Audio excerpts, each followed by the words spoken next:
Okay, Amit Kukreja, what do you do or what are you advising your investors or high net worth investors who already have 2 or 3 properties and can't sell them? In fact, now what I'm hearing is that in the resale market, they're not going to make any money. If they recover their money, it's going to be a good deal, isn't it?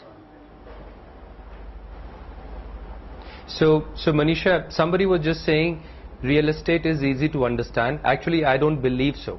What is escalation clause in a contract that a customer buys, signs up when he buys a property from a builder?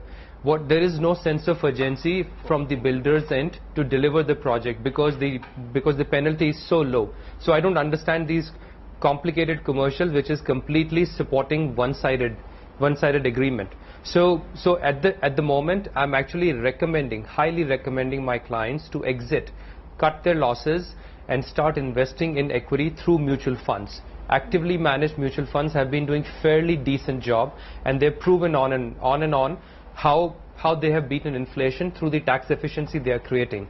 With real estate, the problem is once you're into it, then even if you try to exit to avail tax exemptions, you will have to stay invested in it for a very long term. So which means you're basically preparing yourself to stay locked in for a very long exposure to real estate for a very long duration.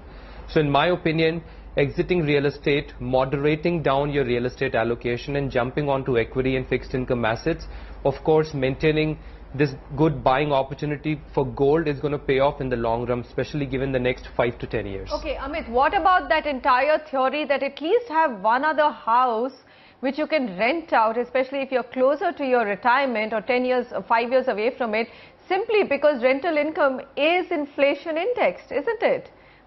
I mean, how does that not play out? Does that play out in your advice? It does, certainly, Mani.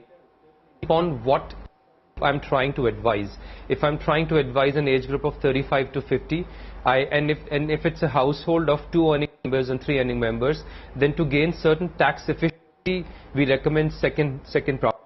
But if somebody is ready to, lock in his capital, better return on investment, then it's a recommendation for equity through mutual funds.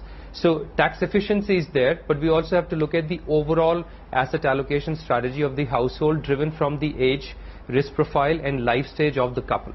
Okay.